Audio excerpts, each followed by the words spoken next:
Mentari pagi menyinari desa sejahtera, namun sinar mentari itu tak mampu menembus kelamnya hati Jaka. Jaka, pemuda berumur 20 tahun, hidup dalam bayang-bayang kemiskinan yang menyelimuti keluarganya. Rumah mereka, sebuah gubuk reot di pinggir desa, menjadi saksi bisu betapa beratnya beban hidup yang mereka pikul. Jaka terlahir di keluarga yang tak memiliki harta bendanya. Ayahnya, Pak Suro, adalah buruh tani yang upahnya hanya cukup untuk mencukupi kebutuhan sehari-hari. Ibunya, Butini, seorang penjual jajanan pinggir jalan yang penghasilannya tak menentu. Jaka adalah anak sulung dari 3 bersaudara. Ia memiliki adik perempuan bernama Sri yang masih bersekolah di SD dan adik laki-laki bernama Roni yang masih berusia 5 tahun. Jaka mengerti betapa susahnya hidup dalam kemiskinan. Ia sering melihat adik-adiknya kekurangan pakaian dan makanan. Ia juga sering melihat orang tuanya berusaha keras untuk mencukupi kebutuhan keluarga mereka. Namun kehidupan Jaka tak hanya diwarnai kesusahan. Ia juga sering dihina dan diremehkan oleh orang-orang di desanya. Mereka menganggap Jaka sebagai orang miskin yang tak berharga. Mereka sering menyindir Jaka dengan kata-kata kasar dan menghina kemiskinan keluarganya. "Kamu cuma anak miskin, Jaka tak akan pernah bisa sukses," kata Rudi, anak kepala desa yang selalu menyindir Jaka. "Kamu tak akan pernah bisa menikah dengan cewek cantik. Karena kamu miskin," kata Sari, gadis cantik di desa yang selalu meremehkan Jaka. Jaka merasa sangat terhina mendengar kata-kata itu. Ia mencoba menahan air mata yang ingin mengalir. Ia mencoba untuk tetap kuat di hadapan mereka. Ia bertekad akan membuktikan kepada mereka bahwa ia bisa sukses walaupun ia miskin. "Aku akan membuktikan kepada kalian bahwa aku bisa sukses," gumam Jaka dalam hati. Jaka bertekad akan berusaha keras untuk mengubah nasibnya. Tidak ingin keluar dari kemiskinan dan menunjukkan kepada dunia bahwa ia adalah seorang yang berharga. Jaka memutuskan untuk mencari pekerjaan. Ia ingin mencari uang agar bisa membantu orang tuanya menghidupi keluarga mereka. Ia berusaha mencari pekerjaan di desa mereka, namun tak ada yang mau menerima Jaka. Semua orang menolaknya karena menganggap Jaka tak berpengalaman dan tak berpendidikan. "Maaf Jaka, kami tak membutuhkan buruh sekarang," kata Pak Sudirman, pemilik toko kecil di desa mereka. "Kamu tak punya pengalaman kerja, Jaka, kami tak mau menerimamu," kata Pak Tono, pemilik bengkel motor di desa mereka. Jaka merasa sangat kecewa. Ia tak tahu kemana lagi harus mencari pekerjaan. Ia merasa putus asa. Ia duduk di pinggir jalan dengan rasa putus asa. "Kenapa hidupku selalu susah?" gumam Jaka dalam hati. Tiba-tiba, Jaka melihat seekor ular besar yang terjebak di dalam lubang kecil. Ular itu berwarna hijau kekuningan dengan sisik yang berkilauan. Ular itu tampak aneh dan menyeramkan. Namun Jaka takut melihat ular itu kesakitan. Jaka berani mendekati ular itu dan mencoba menyelamatkannya. Ia mencoba menarik ular itu keluar dari lubang, namun ular itu terlalu besar dan kuat. Jaka tak sanggup menariknya sendiri. "Aku harus mencari bantuan," gumam Jaka dalam hati. Jaka kemudian berlari ke rumah Pak Suro. Ia meminta bantuan Pak Suro untuk menyelamatkan ular itu. Pak Suro merasa takut melihat ular itu, namun ia takut melihat Jaka kesulitan. "Sabar Jaka, ayah akan menolongmu," kata Pak Suro. Pak Suro kemudian mendekati ular itu dan mencoba menariknya keluar dari lubang. Dengan kesulitan, Pak Suro akhirnya berhasil menarik ular itu keluar dari lubang. "Hati-hati Jaka, ular ini berbahaya," kata Pak Suro. "Jangan dekat-dekat dengannya." Jaka mengangguk. Ia merasa lega karena ular itu sudah selamat. Ia kemudian meninggalkan ular itu di pinggir jalan dan berlari ke rumahnya. Saat Jaka sampai di rumah, Tip menceritakan pengalamannya kepada Butini. Butini merasa takut mendengar cerita Jaka. "Jaka, kamu berani sekali. Ular itu bisa memakanmu," kata Butini. "Aku takut melihat ular itu kesakitan, Bu," jawab Jaka. "Aku takut melihat makhluk hidup kesakitan." Butini menggeleng kepala. Ia merasa khawatir dengan perbuatan Jaka. Ia takut jika Jaka terkena bisa ular. "Jaka, kamu harus berhati-hati," kata Butini. "Jangan mendekati ular lagi." Jaka mengangguk. Ia mengerti perasaan ibunya, namun dalam hati ia merasa ada yang aneh dengan ular yang ia tolong tadi. Ular itu tak menyerang ia dan ayahnya meskipun mereka menariknya keluar dari lubang. Ular itu justru tampak menatap Jaka dengan tatapan yang menakutkan dan aneh. Malam hari, Jaka terbangun dari tidurnya. Ia merasa tak enak badan, perutnya mulas dan kepalanya pusing. Ia mencoba tidur lagi, namun ia tak bisa tidur. Ia terus terbayang-bayang wajah ular yang ia tolong tadi. "Aku harus melihat ular itu lagi," gumam Jaka dalam hati. Jaka kemudian bangun dari tidurnya dan keluar rumah.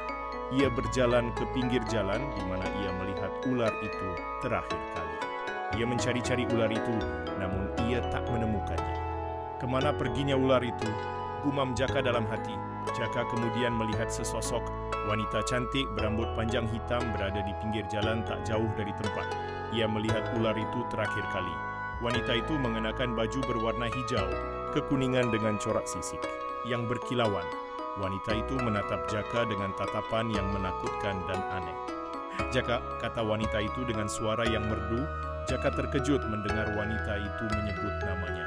Ia tak mengenal wanita itu. "Siapa kamu?" tanya Jaka. "Aku adalah Ratu Ular," jawab wanita itu.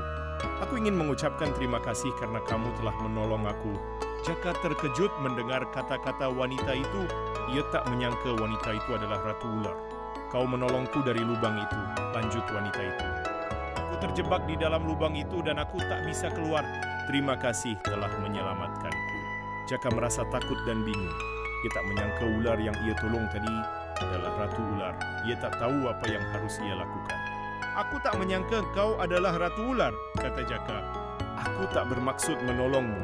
Aku hanya takut melihatmu kesakitan." "Aku mengerti," kata Ratu Ular. "Tapi aku tetap berterima kasih padamu. Sebagai tanda terima kasihku, aku akan membantumu." Jaka merasa takut dan bingung. Ia tak tahu apa yang harus ia lakukan. "Aku tak membutuhkan bantuanmu," kata Jaka. "Ya, kamu membutuhkannya," kata Ratu Ular. "Aku tahu kamu sedang kesusahan. Kamu sedang mencari pekerjaan. Aku akan membantumu." Jaka terdiam. Ia tak bisa menolak tawaran Ratu Ular. Ia merasa penasaran dengan apa yang akan dilakukan Ratu Ular untuk membantunya. "Baiklah, aku akan menerima bantuanmu," kata Jaka. Ratu Ular tersenyum. Ia kemudian mengajak Jaka masuk ke dalam rumah yang tak jauh dari tempat mereka bertemu. Rumah itu terbuat dari kayu dan berbentuk bulat. Rumah itu tampak tua dan menyeramkan. Namun Jaka tak berani menolak ajakan Ratu Ular. Ia mengikuti Ratu Ular masuk ke dalam rumah itu. Di dalam rumah, Jaka melihat banyak barang-barang aneh dan menyeramkan. Ada tengkorak manusia, tulang binatang, dan benda-benda lainnya yang tak bisa ia kenali. Jaka merasa takut dan ingin segera keluar dari rumah itu. "Jangan takut, Jaka," kata Ratu Ular. "Aku tak akan menyakitimu." Ratu Ular kemudian mengajak Jaka duduk di kursi yang terbuat dari tulang binatang. Jaka duduk dengan kaku. Ia merasa tak nyaman berada di rumah itu. "Ya, Jaka, aku tahu kamu sedang mencari pekerjaan," kata Ratu Ular. "Aku akan memberimu pekerjaan yang menguntungkan.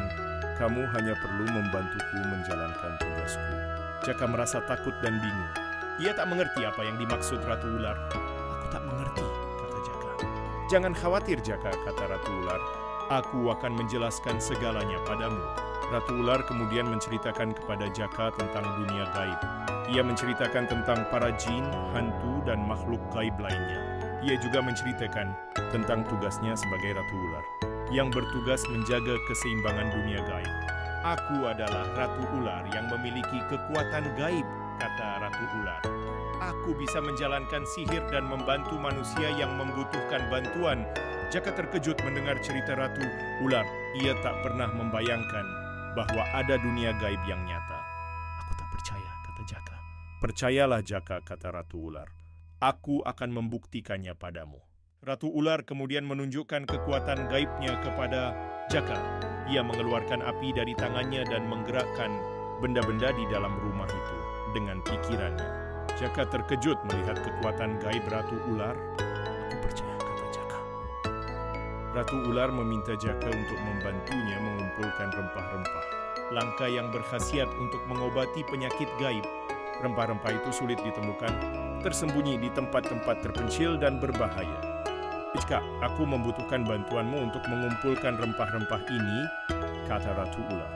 "Rempah-rempah ini sangat penting untuk mengobati penyakit gaib yang sedang mewabah di dunia manusia." Jaka merasa takut dan bingung. Ia tak bawa penyakit gaib, namun ia ingin membantu Ratu Ular Ia ingin membuktikan bahwa ia adalah orang yang berharga. "Baiklah, aku akan membantumu," kata Jaka. Ratu ular tersenyum. Ia kemudian memberikan Jaka sebuah kalung berbentuk ular kecil berwarna emas. "Kalung ini akan melindungimu dari bahaya," kata Ratu Ular. "Kamu juga bisa menggunakan kalung ini untuk meminta bantuanku jika kamu kesulitan." Jaka menerima kalung itu dengan tangan gemetar. Ia merasa takut dan bingung, namun ia ingin membantu Ratu Ular. Ia ingin membuktikan bahwa ia bisa menjadi orang yang bermanfaat. "Terima kasih," kata Jaka. Ratu Ular kemudian memberikan Jaka peta yang menunjukkan lokasi rempah-rempah langka itu. Peta itu tampak aneh dan menyeramkan. Ada gambar tengkorak, tulang binatang, dan simbol-simbol lainnya yang tak bisa ia kenali. "Kamu harus mencari rempah-rempah ini sesuai dengan peta ini," kata Ratu Ular. "Rempah-rempah ini tersembunyi di tempat-tempat yang terpencil dan berbahaya. Kamu harus berhati-hati." Jaka menerima peta itu dengan tangan gemetar. Ia merasa takut dan bingung, namun ia ingin membantu Ratu Ular. Ia ingin membuktikan bahwa ia bisa menjadi orang yang bermanfaat. "Aku akan mencari rempah-rempah itu," kata Jaka. Ratu Ular tersenyum. Ia kemudian mengajak Jaka keluar dari rumahnya. "Selamat jalan, Jaka," kata Ratu Ular. "Semoga kamu berhasil mengumpulkan rempah-rempah itu." Jaka mengangguk. Ia kemudian meninggalkan rumah Ratu Ular dan berjalan ke arah desa. Ia mencoba untuk menenangkan dirinya. Ia ingin mencari rempah-rempah itu dan membuktikan bahwa ia bisa menjadi orang yang bermanfaat. Jaka mulai mencari rempah-rempah. Langkah itu sesuai dengan peta yang diberikan Ratu Ular. Ia berjalan ke tempat-tempat yang terpencil dan berbahaya. Ia menempuh banyak tantangan di jalannya. Ia harus menjelajahi hutan yang lebat, memanjat gunung yang tinggi, dan menyeberangi sungai yang deras. Namun Jaka tak pernah menyerah. Jaka selalu mengingat kata-kata Ratu Ular yang mengatakan bahwa rempah-rempah itu sangat penting untuk mengobati penyakit gaib yang sedang mewabah di dunia manusia. Ia ingin membantu Ratu Ular mengobati penyakit itu. Ia ingin membuktikan bahwa ia bisa menjadi orang yang bermanfaat. Suatu hari Jaka menemukan sebuah gua yang tersembunyi di balik air terjun.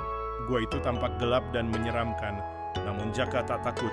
Ia mengingat peta yang diberikan Ratu Ular. Pada peta itu tertera simbol gua yang ia temukan sekarang. Jaka berani memasuki gua itu.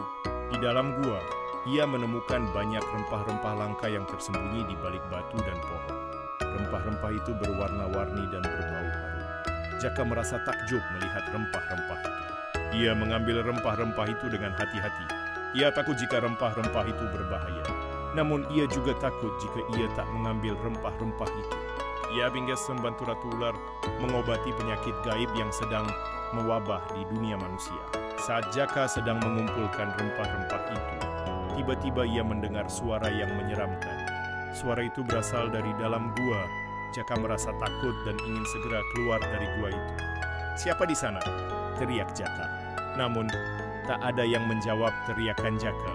Jaka kemudian berani mendekati sumber suara itu. Ia melihat sesosok bayangan hitam bergerak di dalam gua. Bayangan itu tampak menyeramkan. Jaka merasa takut dan ingin segera keluar dari gua itu. Namun, ia terjebak. Bayangan hitam itu menghalangi jalan keluar Jaka. "Aku akan menghancurkanmu," teriak bayangan hitam itu. Jaka merasa takut dan tak berdaya. Ia ingin meminta bantuan Ratu Ular. Ia kemudian mengeluarkan kalung yang diberikan Ratu Ular. "Tolong aku," bisik Jaka. Tiba-tiba kalung itu bercahaya terang. Cahaya itu menghilangkan bayangan hitam itu. Jaka merasa lega dan berterima kasih kepada Ratu Ular. Jaka kemudian berani melanjutkan perjalanan mencari rempah-rempah itu. Ia ingin membantu Ratu Ular mengobati penyakit gaib yang sedang mewabah di dunia manusia. Jaka dengan semangat yang tak padam terus menjelajahi tempat-tempat terpencil dan berbahaya sesuai dengan peta yang diberikan Ratu Ular. Ia berani menghadapi segala tantangan yang ia hadapi. Berkat keberanian dan ketekunannya, Jaka akhirnya berhasil mengumpulkan semua rempah-rempah yang dibutuhkan Ratu Ular. Ia kemudian kembali ke rumah Ratu Ular. Jaka menyerahkan rempah-rempah itu kepada Ratu Ular. Ratu Ular terkejut dan terharu melihat rempah-rempah itu. Ia menatap Jaka dengan tatapan yang penuh rasa syukur. "Jaka, terima kasih," kata Ratu Ular. Kamu telah membantuku mengumpulkan rempah-rempah ini. Kamu adalah pahlawan. Jaka merasa malu mendengar kata-kata Ratu Ular. Ia menganggap diri tak berharga. Ia hanya ingin membantu Ratu Ular. Aku hanya membantumu, kata Jaka. Aku ingin membuktikan bahwa aku bisa menjadi orang yang bermanfaat. Ratu Ular tersenyum. Ia kemudian menjelaskan kepada Jaka bahwa rempah-rempah itu akan digunakan untuk mengobati penyakit gaib yang sedang mewabah di dunia manusia. Rempah-rempah ini akan membantuku mengobati penyakit gaib itu, kata Ratu Ular. Penyakit itu disebabkan oleh jin jahat yang ingin menghancurkan dunia manusia. Ratu Ular kemudian meminta Jaka untuk menunggu sebentar. Ia kemudian masuk ke dalam ruangan yang tersembunyi di balik tembok rumahnya. Jaka menunggu di luar ruangan. Ia merasa penasaran dengan apa yang akan dilakukan Ratu Ular. Tak lama kemudian Ratu Ular keluar dari ruangan itu. Ia menenteng sebuah wadah yang berisi cairan berwarna hijau kekuningan. Ini adalah obat penyakit gaib itu, kata Ratu Ular. Aku telah mencampurkan rempah-rempah itu dengan ramuanku. Obat ini akan menghancurkan jin jahat yang menyebabkan penyakit itu. Ratu Ular kemudian meminta Jaka untuk membantunya mengobati manusia yang terkena penyakit gaib itu. Ratu Ular menjelaskan bahwa Jaka harus memberikan obat itu kepada manusia yang terkena penyakit gaib itu. Jaka, kamu harus membantuku mengobati manusia yang terkena penyakit gaib itu, kata Ratu Ular. Kamu harus memberikan obat ini kepada mereka. Jaka merasa takut dan bingung. Ia tak bawa terbawa penyakit gaib, namun ia ingin membantu Ratu Ular. Ia ingin membuktikan bahwa ia bisa menjadi orang yang bermanfaat. Baiklah, aku akan membantumu, kata Jaka. Ratu Ular menjelaskan cara menggunakan obat itu kepada Jaka. Ia juga memberikan Jaka sebuah kalung kecil lagi yang kali ini berwarna biru tua. Kalung ini akan membantumu menemukan orang-orang yang terkena penyakit gaib, kata Ratu Ular. Jika kamu melihat cahaya biru di sekitar seseorang, maka orang itu terkena penyakit gaib. Jaka menerima kalung itu dengan tangan gemetar. Ia merasa takut dan bingung, namun ia ingin membantu Ratu Ular. Ia ingin membuktikan bahwa ia bisa menjadi orang yang bermanfaat. Terima kasih, kata Jaka. Ratu Ular mengangguk. Ia kemudian mengajak Jaka keluar dari rumahnya. Selamat jalan, Jaka, kata Ratu Ular. Semoga kamu berhasil mengobati manusia yang terkena penyakit gaib itu. Jaka mengangguk. Ia kemudian meninggalkan rumah Ratu Ular dan berjalan ke arah desa. Ia mencoba untuk menenangkan dirinya. Ia ingin mengobati manusia yang terkena penyakit gaib itu dan membuktikan bahwa ia bisa menjadi orang yang bermanfaat. Jaka mulai mencari orang-orang yang terkena penyakit gaib itu. Ia mencari dengan menggunakan kalung biru yang diberikan Ratu Ular. Kalung itu bercahaya biru ketika ia mendekat ke seseorang yang terkena penyakit gaib itu. Jaka menemukan banyak orang yang terkena penyakit gaib itu di desanya. Mereka tampak sakit dan lemah. Mereka mengalami berbagai macam penyakit yang tak bisa diobati oleh dokter. Jaka merasa kasihan melihat mereka. Ia ingin membantu mereka. Ia kemudian memberikan obat itu kepada mereka. Ia juga memberikan petunjuk tentang cara menggunakan obat itu. Minumlah obat ini setiap hari, kata Jaka. Obat ini akan mengobati penyakitmu. Orang-orang itu menerima obat itu dengan tangan gemetar. Mereka merasa takut dan bingung. Namun mereka juga merasa lega karena ada yang mau membantu mereka. Jaka terus mencari orang-orang yang terkena penyakit gaib itu. Ia mengobati mereka dengan obat yang diberikan Ratu Ular. Ia juga memberikan petunjuk tentang cara menggunakan obat itu. Tak lama kemudian penyakit gaib itu mulai menghilang. Orang-orang yang terkena penyakit gaib itu mulai sembuh. Mereka merasa lega dan berterima kasih kepada Jaka. Jaka merasa bahagia melihat orang-orang itu sembuh. Ia merasa bangga karena ia bisa membantu mereka. Yes, Mertua Watshu adalah orang yang bermanfaat. Kabar tentang Jaka yang berhasil mengobati penyakit gaib yang mewabah di desa. Mereka menyebar dengan cepat. Orang-orang yang awalnya meremehkan, Jaka kini berbondong-bondong datang ke rumahnya untuk meminta bantuan. Tak hanya dari desanya, orang-orang dari desa tetangga pun datang mencari pertolongan Jaka. Jaka merasa terharu dan bersyukur. Ia tak pernah bermimpi bahwa ia akan menjadi orang yang bermanfaat bagi banyak orang. Ini bersebasya karena ia bisa membantu orang lain dan menghilangkan kesusahan mereka. Jaka kemudian memutuskan untuk membuka usaha pengobatan. Ia mendirikan klinik kecil di rumahnya. Klinik itu diberi nama Klinik Jaka. Jaka mengobati pasien dengan ramuan herbal dan doa-doa yang ia pelajari dari Ratu Ular. Klinik Jaka segera menjadi terkenal. Banyak orang datang mencari pertolongan Jaka mengobati berbagai macam penyakit, baik penyakit fisik maupun penyakit gaib. Jaka selalu berusaha mengobati pasiennya dengan tulus dan ikhlas. Tak lama kemudian, Klinik Jaka menjadi salah satu klinik terbaik di daerah itu. Jaka menjadi orang yang kaya raya. Dia memiliki rumah mewah, mobil mewah, dan kehidupan yang nyaman. Namun Jaka tak pernah melupakan asal-usulnya. Ia tetap menjalani hidup dengan sederhana dan menyayangi keluarganya. Ia juga selalu membantu orang miskin dan membantu desa mereka berkembang. Jaka juga tak pernah melupakan Ratu Ular. Ia sering menghubungi Ratu Ular dan memberitahu tentang kehidupannya. Ia juga sering mengunjungi Ratu Ular di rumahnya di hutan. Ratu Ular merasa bangga pada Jaka. Ia tahu bahwa Jaka telah menjadi orang yang berharga dan bermanfaat bagi banyak orang. Ia merasa bahagia karena ia telah membantu Jaka mengubah nasibnya. Klinik Jaka semakin terkenal. Orang-orang dari berbagai daerah berdatangan ingin merasakan keajaiban pengobatan yang diberikan Jaka. Suatu hari, seorang wanita tua datang ke klinik Jaka. Wanita itu terlihat sangat lemah dan sakit. Ia menceritakan bahwa ia menderita penyakit gaib yang tak bisa diobati oleh dokter. "Jaka, tolong obati aku," kata wanita tua itu. "Aku sudah mencoba berobat ke berbagai dokter, namun penyakitku tak kunjung sembuh." Jaka menatap wanita tua itu dengan tatapan yang penuh simpati. Ia meminta wanita tua itu untuk duduk dan menceritakan penyakit yang ia derita. Wanita tua itu kemudian menceritakan penyakit yang ia derita. "Aku sering melihat bayangan hitam di sekitarku," kata wanita tua itu. "Bayangan itu menakutkan dan menyeramkan. Aku takut jika bayangan itu menyerangku." Jaka mengangguk. Ia tahu penyakit yang diderita wanita tua itu. Penyakit itu disebabkan oleh jin jahat yang menyerang jiwa manusia. "Jangan khawatir," kata Jaka. "Aku akan mengobatimu." Jaka kemudian mengobati wanita tua itu dengan ramuan herbal dan doa-doa yang ia pelajari dari Ratu Ular. Tak lama kemudian, wanita tua itu mulai merasa baik. Bayangan hitam yang ia lihat mulai menghilang. Wanita tua itu merasa lega dan berterima kasih kepada Jaka. "Terima kasih Jaka," kata wanita tua itu. "Kamu telah menyelamatkanku." Jaka mengangguk.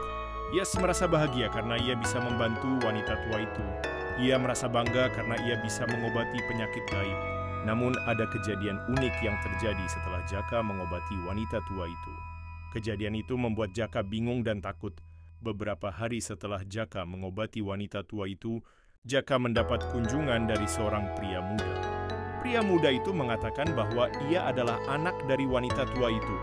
Ia ingin mengucapkan terima kasih kepada Jaka karena telah mengobati ibunya. "Terima kasih Jaka," kata pria muda itu. "Ibuku sudah sembuh berkat obatmu." Jaka mengangguk. Ia merasa lega mendengar kabar itu. Dia juga merasa bahagia karena ia bisa membantu keluarga itu. "Sama-sama," kata Jaka. "Aku senang bisa membantu." Namun, pria muda itu kemudian mengatakan sesuatu yang membuat Jaka bingung dan takut. "Jaka, aku ingin menanyakan sesuatu padamu," kata pria muda itu. "Apa kamu melihat bayangan hitam di sekitarku?" Jaka terkejut mendengar kata-kata pria muda itu. Jaka menatap pria muda itu dengan tatapan yang penuh pertanyaan. Ia merasa takut dan bingung. Ia tak menyangka pria muda itu juga melihat bayangan hitam. "Kenapa kamu bertanya seperti itu?" tanya Jaka. "Karena aku juga melihat bayangan hitam itu," jawab pria muda itu. "Bayangan itu menakutkan dan menyeramkan. Aku takut jika bayangan itu menyerangku." Jaka merasa takut dan bingung. Ia mencoba menenangkan dirinya. Ia mengingat kata-kata Ratu Ular yang mengatakan bahwa penyakit gaib itu disebabkan oleh jin jahat yang ingin menghancurkan dunia manusia. "Jangan khawatir," kata Jaka. "Aku akan mengobatimu." Jaka kemudian mengobati pria muda itu dengan ramuan herbal dan doa-doa yang ia pelajari dari Ratu Ular. Namun, Jaka merasa aneh. Ramuan herbal itu tak bereaksi apapun ketika ia memberikannya kepada pria muda itu. Doa-doa yang ia bacakan pun tak berpengaruh apapun. "Kenapa obatku tak berpengaruh?" gumam Jaka dalam hati. Jaka kemudian mencoba untuk melihat bayangan hitam yang dilihat pria muda itu. Jaka menatap pria muda itu dengan seksama. Namun Jaka tak melihat bayangan hitam apapun. Aku tak melihat bayangan hitam apapun, kata Jaka. Kamu tak melihatnya? Tanya pria muda itu. Padahal bayangan itu sangat jelas di hadapanku. Jaka merasa takut dan bingung. Ia tak mengerti apa yang terjadi. Ia tak bisa menjelaskan kenapa ia tak melihat bayangan hitam yang dilihat pria muda itu. Aku tak tahu, jawab Jaka. Jaka, kamu harus membantuku, kata pria muda itu. Aku takut dengan bayangan hitam itu. Aku takut jika bayangan itu menyerangku. Jaka merasa takut dan tak berdaya. Ia tak bisa menjelaskan kenapa ia tak bisa melihat bayangan hitam yang dilihat pria muda itu. Ia juga tak bisa mengobati pria muda itu. Aku tak tahu apa yang harus aku lakukan, kata Jaka. Kamu harus mencari tahu, kata pria muda itu. Kamu harus mencari tahu apa yang terjadi padaku. Jaka merasa takut dan bingung. Ia ingin meminta bantuan Ratu Ular. Ia kemudian mengeluarkan kalung yang diberikan Ratu Ular. Tolong aku, bisik Jaka. Tiba-tiba kalung itu bercahaya terang. Cahaya itu menghilangkan bayangan hitam yang ada di sekitar. Jaka merasa lega dan berterima kasih kepada Ratu Ular. Jaka kemudian mencoba menatap pria muda itu lagi. Jaka terkejut melihat bayangan hitam yang menyeramkan menyelimuti pria muda itu. Bayangan itu tampak menyeramkan dan menakutkan. Jaka merasa takut dan tak berdaya. Ia tak mengerti apa yang terjadi. Ini bukan jin jahat, gumam Jaka dalam hati. Ini adalah sesuatu yang lain. Jaka kemudian mencoba mendekati pria muda itu. Ia ingin melihat lebih dekat bayangan hitam itu. Namun Jaka merasa takut. Ia takut jika bayangan hitam itu menyerang ia. Jaka, kamu harus menolongku, kata pria muda itu. Aku takut dengan bayangan hitam itu. Aku takut jika bayangan itu menyerangku. Jaka mencoba menenangkan dirinya. Ia mencoba untuk berpikir jernih. Ia ingin mencari tahu apa yang terjadi pada pria muda itu. Aku akan mencari tahu, kata Jaka. Aku akan mencari tahu apa yang terjadi padamu. Jaka kemudian mencoba mengeluarkan kalung yang diberikan Ratu Ular. Namun, kalung itu tak bereaksi apapun. Kalung itu tak bercahaya lagi. Jaka merasa takut dan bingung. Ia tak bisa meminta bantuan Ratu Ular. Bagaimana aku harus menolongmu? Gumam Jaka dalam hati. Jaka kemudian memutuskan untuk mencari bantuan dari orang lain. Ia mencari orang yang ahli dalam dunia gaib. Jaka mencari orang itu dengan berjalan keliling desa dan bertanya kepada orang-orang di desa, apakah kamu tahu di mana aku bisa menemukan orang yang ahli dalam dunia gaib? Tanya Jaka kepada seorang nenek-nenek yang sedang duduk di pinggir jalan. Aku tahu, jawab nenek-nenek itu. Kamu harus mencari Pak Wiro. Ia adalah dukun terkenal di desa ini. Ia bisa mengobati segala macam penyakit gaib. Jaka mengucapkan terima kasih kepada nenek-nenek itu. Ia kemudian berjalan ke rumah Pak Wiro. Ia ingin meminta bantuan Pak Wiro untuk mengobati pria muda itu.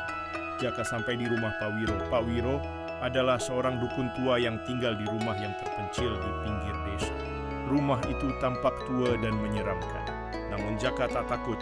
Ia ingin meminta bantuan Pak Wiro. Pak Wiro, tolong bantu aku, kata Jaka. Aku ingin meminta bantuanmu untuk mengobati temanku. Pak Wiro menatap Jaka dengan tatapan yang tajam. Ia mencoba melihat aura Jaka. Aku bisa membantumu, kata Pak Wiro.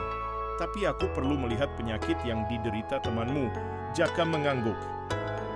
Jaka mengajak Pak Wiro ke kliniknya untuk melihat penyakit yang diderita oleh pria muda itu. Pak Wiro menatap pria muda itu dengan tatapan yang tajam. Ia mencoba melihat aura pria muda itu. Pak Wiro mengeluarkan sebuah cermin kecil dari saku bajunya. Ia menatap cermin itu dengan tatapan yang penuh konsentrasi. Ini bukan jin jahat, gumam Pak Wiro dalam hati. Ini adalah sesuatu yang lain. Pak Wiro kemudian mendekati pria muda itu. Ia mencoba menempelkan tangannya ke dahi pria muda itu. Namun tangan Pak Wiro terasa panas ketika ia mendekati pria muda itu. Ini terlalu panas, kata Pak Wiro dengan suara gemetar. Aku tak pernah merasakan panas seperti ini sebelumnya. Pak Wiro kemudian menarik tangannya dengan cepat. Ia menatap pria muda itu dengan tatapan yang takut dan bingung. Aku tak bisa mengobatimu, kata Pak Wiro. Aku tak pernah menemukan penyakit seperti ini sebelumnya. Jaka merasa takut dan bingung. Ia tak mengerti apa yang terjadi. Ia tak tahu kemana lagi harus mencari bantuan. Pak Wiro, tolong bantu aku, mohon Jaka. Aku tak tahu lagi harus kemana. Pak Wiro mengeleng kepala. Ia merasa tak berdaya. Ia tak bisa mengobati pria muda itu. Aku tak bisa membantumu, kata Pak Wiro. kamu harus mencari bantuan dari orang lain. Jaka merasa putus asa. Ia tak tahu kemana lagi harus mencari bantuan. Ia merasa takut dan bingung. Ia takut jika pria muda itu mengalami sesuatu yang buruk. Ada satu orang yang mungkin bisa membantumu, kata Pak Wiro. Tapi ia tinggal di tempat yang jauh. Kamu harus berjalan jauh Ki untuk menemukannya. Jaka mengangguk. Ia ingin mencari orang itu. Ia ingin menolong pria muda itu. Siapa orang itu? Tanya Jaka. Nama orang itu adalah Ki Ageng Suro, jawab Pak Wiro. Ia adalah penghulu dari semua dukun di daerah ini. Ia tinggal di pegunungan di ujung desa kita. Ia bisa mengobati segala macam penyakit gaib. Jaka mengucapkan terima kasih kepada Pak Wiro. Ia kemudian berpamitan dan berjalan ke arah pegunungan di ujung desa mereka. Ia ingin mencari Ki Ageng Suro untuk menolong pria muda itu. Jaka berjalan jauh ke arah pegunungan. Perjalanan itu sangat melelahkan, namun Jaka tak menyerah. Ia ingin menolong pria muda itu. Ia ingin membuktikan bahwa ia bisa menjadi orang yang bermanfaat. Jaka akhirnya sampai di puncak pegunungan. Di sana, ia melihat sebuah gua yang tersembunyi di balik air terjun. Gua itu tampak tua dan menyeramkan. Namun Jaka tak takut. Ia ingin mencari Ki Ageng Suro. Jaka berani memasuki gua itu. Di dalam gua, ia melihat sesosok pria tua duduk di atas batu besar. Pria tua itu berambut panjang putih dan berjenggot panjang putih. Ia mengenakan baju berwarna coklat tua dan celana panjang hitam. Ia kata sangat sakti dan bijaksana. Ki Ageng Suro, sapa Jaka. Pria tua itu mengangguk. Ia menatap Jaka dengan tatapan yang tajam. Siapa kamu? Tanya Ki Ageng Suro. Namaku Jaka, jawab Jaka. Aku datang mencari bantuanmu. Ada apa? Tanya Ki Ageng Suro. Jaka kemudian menceritakan segalanya kepada Ki Ageng Suro. Ia menceritakan tentang pria muda yang ia temui dan penyakit gaib yang diderita pria muda itu. Ia juga menceritakan tentang kegagalannya mengobati pria muda itu dengan ramuan herbal dan doa-doa yang ia pelajari dari Ratu Ular. Ki Ageng Suro menangguk. Ia merasa terkejut mendengar cerita. Jaka ia tak pernah mendengar penyakit seperti itu sebelumnya. Ini adalah penyakit gaib yang sangat langka, kata Ki Ageng Suro. Penyakit ini disebabkan oleh makhluk gaib yang sangat kuat. Makhluk gaib itu ingin menyerap energi hidup manusia. Ki Ageng Suro kemudian menjelaskan bahwa makhluk gaib itu tak bisa dikalahkan dengan ramuan herbal dan doa-doa biasa. Makhluk gaib itu hanya bisa dikalahkan dengan kekuatan gaib yang lebih kuat. Aku akan membantumu, kata Ki Ageng Suro. Aku akan mengobati pria muda itu. Tapi aku perlu bantuan. Jaka mengangguk. Ia ingin membantu Ki Ageng Suro. Ia ingin menolong pria muda itu. Aku akan membantumu, kata Jaka. Ki Ageng Suro kemudian menjelaskan rencananya kepada Jaka. Ia meminta Jaka untuk membantu ia mencari benda sakti yang tersembunyi di gunung ini. Benda sakti itu berkhasiat untuk mengalahkan makhluk gaib itu. Jaka, kamu harus membantuku mencari benda sakti itu, kata Ki Ageng Suro. Benda sakti itu tersembunyi di gunung ini. Benda sakti itu berkhasiat untuk mengalahkan makhluk gaib itu. Jaka mengangguk. Ia ingin membantu Ki Ageng Suro. Ia ingin menolong pria muda itu. Aku akan membantumu, kata Jaka. Ki Ageng Suro memberikan Jaka sebuah peta tua yang terbuat dari kulit. Peta itu menunjukkan lokasi benda sakti itu. Peta itu tampak rumit dan sulit dibaca. Namun Jaka bertekad untuk membantu Ki Ageng Suro. Ia ingin mencari benda sakti itu untuk menolong pria muda itu. Jaka, kamu harus berhati-hati dalam mencari benda sakti itu, kata Ki Ageng Suro. Benda sakti itu dijaga oleh makhluk gaib yang sangat kuat. Kamu harus berhati-hati agar tak terkena bahaya. Jaka mengangguk. Ia mengerti peringatan Ki Ageng Suro. Ia ingin mencari benda sakti itu dengan hati-hati. Aku akan berhati-hati, kata Jaka. Jaka kemudian berpamitan kepada Ki Ageng Suro dan berjalan mencari benda sakti itu. Ia mengikuti peta yang diberikan Ki Ageng Suro. Perjalanan itu sangat melelahkan dan berbahaya. Jaka harus menjelajahi hutan yang lebat, memanjat gunung yang tinggi, dan menyeberangi sungai yang deras. Namun Jaka tak pernah menyerah. Ia selalu mengingat pria muda itu yang sedang sakit dan takut dengan bayangan hitam. Ia ingin menolong pria muda itu. Jaka akhirnya sampai di lokasi benda sakti itu. Lokasi itu adalah sebuah gua yang tersembunyi di balik air terjun. Gua itu tampak menyeramkan dan menakutkan. Namun Namun Jaka tak takut. Ia ingin mencari benda sakti itu. Jaka berani memasuki gua itu. Di dalam gua, ia melihat sebuah benda yang bercahaya terang. Benda itu berbentuk keris yang terbuat dari emas dan bertahtakan batu permata. Keris itu tampak sangat sakti dan menakutkan. Jaka merasa takut dan kagum melihat keris itu. Ia tahu bahwa keris itu adalah benda sakti yang dicari Ki Ageng Suro. Namun tiba-tiba Jaka mendengar suara yang menyeramkan. Suara itu berasal dari dalam gua. Jaka merasa takut dan ingin segera keluar dari gua itu. "Siapa di sana?" teriak Jaka.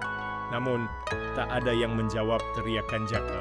Jaka kemudian berani mendekati sumber suara itu. Ia melihat sesosok bayangan hitam bergerak di dalam gua. Bayangan itu tampak menyeramkan dan menakutkan. Jaka merasa takut dan ingin segera keluar dari gua itu. Namun ia terjebak. Bayangan hitam itu menghalangi jalan keluar Jaka. "Aku akan menghancurkanmu," teriak bayangan hitam itu. Jaka merasa takut dan tak berdaya. Ia ingin meminta bantuan Ki Ageng Suro. Namun Jaka tahu bahwa Ki Ageng Suro tak bisa membantunya dari jarak jauh. Ia harus menghadapi bayangan hitam itu sendiri. Jaka kemudian mencoba untuk menarik keris itu. Ia ingin menggunakan keris itu untuk melawan bayangan hitam itu. Namun keris itu terlalu berat dan kuat. Jaka tak sanggup menariknya sendiri. "Bagaimana aku harus menarik keris itu?" gumam Jaka dalam hati. Tiba-tiba Jaka teringat kalung yang diberikan Ratu Ular. Kalung itu memiliki kekuatan gaib yang bisa membantu Jaka. Jaka kemudian mengeluarkan kalung itu dari saku bajunya. "Tolong aku," bisik Jaka. Tiba-tiba kalung itu bercahaya terang. Cahaya itu menyerap ke dalam keris itu. Keris itu kemudian terangkat dengan sendirinya. Keris itu terlepas dari batu besar yang menahannya. Keris itu kemudian terlepas dari batu besar yang menahannya. "Terima kasih Ratu Ular," gumam Jaka dalam hati. Jaka kemudian menarik keris itu. Ia ingin melawan bayangan hitam itu. Jaka kemudian menyerang bayangan hitam itu dengan keris itu. Jaka menyerang dengan kuat dan berani. Bayangan hitam itu terkejut dan mencoba menghindar dari serangan Jaka. "Kamu tak akan bisa mengalahkanku," teriak bayangan hitam itu. Namun Jaka tak menyerah. Ia terus menyerang bayangan hitam itu dengan kuat dan berani. Akhirnya Jaka berhasil mengalahkan bayangan hitam itu. Bayangan hitam itu menghilang dengan cepat. Jaka merasa lega dan bahagia. Ia berhasil mengalahkan bayangan hitam itu. Ia berhasil mendapatkan keris itu. Ia merasa bangga dengan dirinya. Jaka kemudian berjalan keluar dari gua itu. Ia ingin mencari Ki Ageng Suro untuk memberitahu bahwa ia telah mendapatkan keris itu. Ia ingin menolong pria muda itu. Jaka sampai di tempat Ki Ageng Suro. Ki Ageng Suro terkejut dan terharu melihat Jaka mendapatkan keris itu. "Jaka, kamu hebat," kata Ki Ageng Suro. "Kamu berhasil mengalahkan makhluk gaib itu dan mendapatkan keris itu." Jaka menangguk. Ia merasa bangga dengan dirinya. Ia ingin menolong pria muda itu. "Aku ingin menolong pria muda itu," kata Jaka. Ki Ageng Suro menangguk. Ia kemudian menjelaskan cara menggunakan keris itu kepada Jaka. Ia menjelaskan bahwa keris itu berkhasiat untuk menghancurkan energi jahat yang menyerang pria muda itu. Ki Ageng Suro menjelaskan cara menggunakan keris itu kepada Jaka. Ia menjelaskan bahwa keris itu berkhasiat untuk menghancurkan energi jahat yang menyerang pria muda itu. "Jaka, kamu harus menempelkan keris ini ke dahi pria muda itu," kata Ki Ageng Suro. "Kemudian kamu harus membacakan mantra ini." Ki Ageng Suro kemudian mengajarkan mantra itu kepada Jaka. Jaka mencatat mantra itu dengan seksama. Ia ingin menolong pria muda itu. "Aku akan mencoba," kata Jaka. Jaka kemudian berpamitan kepada Ki Ageng Suro dan berjalan mencari pria muda itu.